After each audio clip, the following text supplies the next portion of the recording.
If you're suffering with an L5 S1 disc bulge, in this video I'm going to share with you 3 of my most favorite exercises to help reduce the symptoms that are coming from this disc bulge and get you back to doing what you want to do. So stay tuned as I walk you through my 3 favorite exercises. My name's Dr. Matt Pennetti. I'm a Neuro-Structural chiropractor in Centennial, Colorado, and at my office we see a lot of people who deal with disc bulges at different levels of the spine.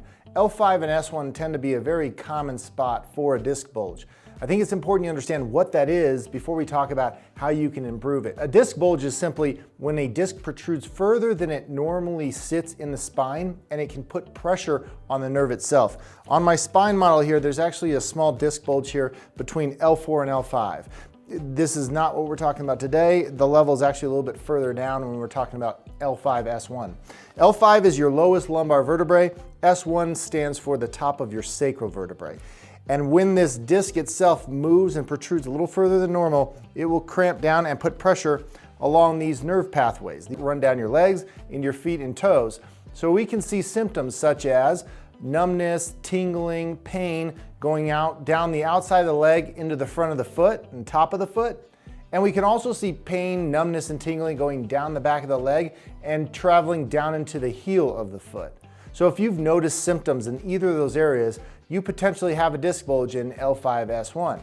It's important to understand what the disc is doing inside your spine. Before it protrudes, it's holding balance and place for the rest of your spine to sit on top of it. It's acting as a shock absorber. It's protecting the nerve roots that are then coming off of your spine or out of your spine. Your discs are essentially like jelly in a jelly donut. You have a top and a bottom layer of a donut, and then you've got the jelly on the inside. If either one of the donut ends moves too much and creates an angle, the jelly will bulge out the backside or out the side or out the front of that donut. Your discs in your spine work very similarly. The vertebrae are essentially the ends of the donut, and the disc is the jelly. If the vertebrae move in any direction a little too much and create an angle, that could potentially lead to a disc bulge or worse over time, because the bulge, or the disc rather, is bulging out based on the positioning of the vertebrae. So the question then becomes, why do the vertebrae start to create pressure? There's many different reasons why the spine would shift, but that's why we do what we do in our practice. Our focus is on correcting core problems in the spine, where vertebrae are beginning to get misaligned, or where there's some loss of structural integrity, essentially where you don't have balance and stability in your spine, because that predisposes you to things like disc bulges and disc herniations long term. So this video isn't necessarily addressing those deeper core problems as to why the disc bulge happened. I think it's important you understand that. But today we're going to talk about my 3 favorite things to get you out of jail quickly so you get back to what you want to do. If you've noticed this is a pattern for you, where you wake up in the morning, you get numbness in your heel, or you've done a workout and you start to get that pain down the outside of your leg or the back of your leg, those are symptoms of something deeper, and I would encourage you to get that checked out by a specialist. But in the meantime, here's some things to start this process and get you back to where you want to be. The first exercise is a powerful one. We're going to be doing a variation of an exercise that, as you do this more and more, we're looking for the numbness, the tingling, or the pain sensation to start moving back up from however far down your leg you feel it. We're trying to get that sensation to move back up further and further towards the beginning, which is the center of your spine. We call that centralization. So as this exercise is being done, either during it or then later on throughout the day, if you notice that improving, where the pain, the numbness and tingling is moving back up towards the spine, keep doing it. It's working. I would encourage you to make sure you're doing it regularly. On a normal cadence, we should be doing this at least 4 or 5 times throughout the day, if nothing else. But ideally, we should be doing it about every 2 hours. And we need to be doing around 10 reps when we do this. So a rep looks like this. You're laying flat on your stomach. If you cannot lay on your stomach with your elbows up, you start on your stomach completely with your chest and your head down, head turned to the side. And in that position, you're simply breathing. If you can do that comfortably though, the next step is to move to your elbows like I am here and gently pressing up through your shoulders. I'm keeping my hips flat on the table. Those are not lifting. If you are lifting them, you're doing this wrong.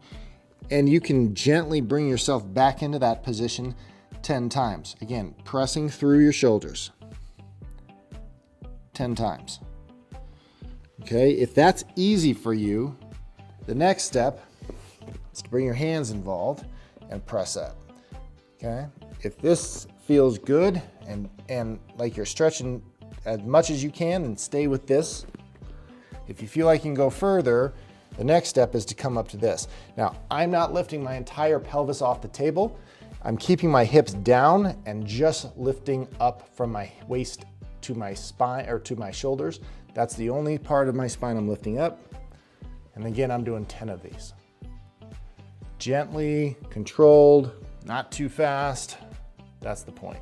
Exercise number 2 is going to target a muscle that runs deep inside the glutes underneath. It's called the piriformis muscle, and its job is to externally rotate your leg like this. It's called your piriformis muscle, and I'll show you how to stretch it. The first way is simply by sitting in your chair, placing your knee as far down as you can, keeping your spine upright, and gently breathing into this position.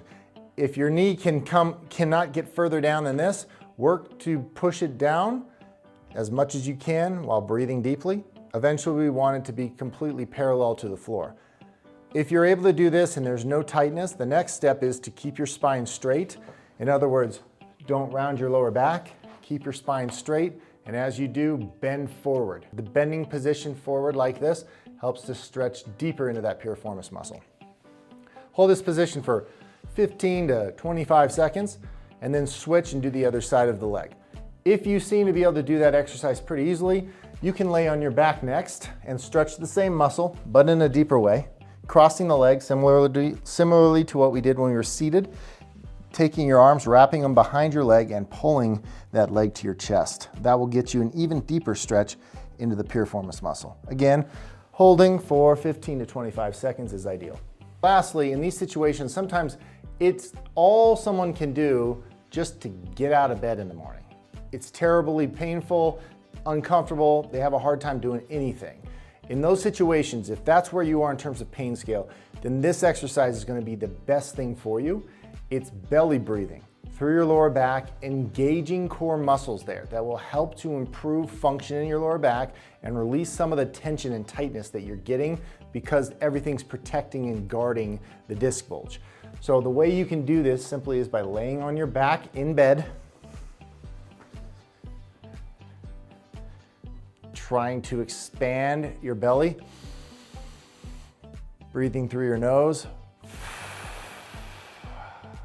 and then exhaling through your mouth, pulling your belly back and up.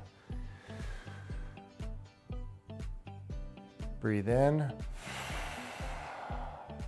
pull back and up with the belly. That's a deep belly breathing exercise, and that's going to be very beneficial for someone who is in so much pain, they're having a hard time getting out of bed or moving through the day. I'd be repeating these exercises regularly. Like I said, every 2 hours is the ideal. Hope this helps.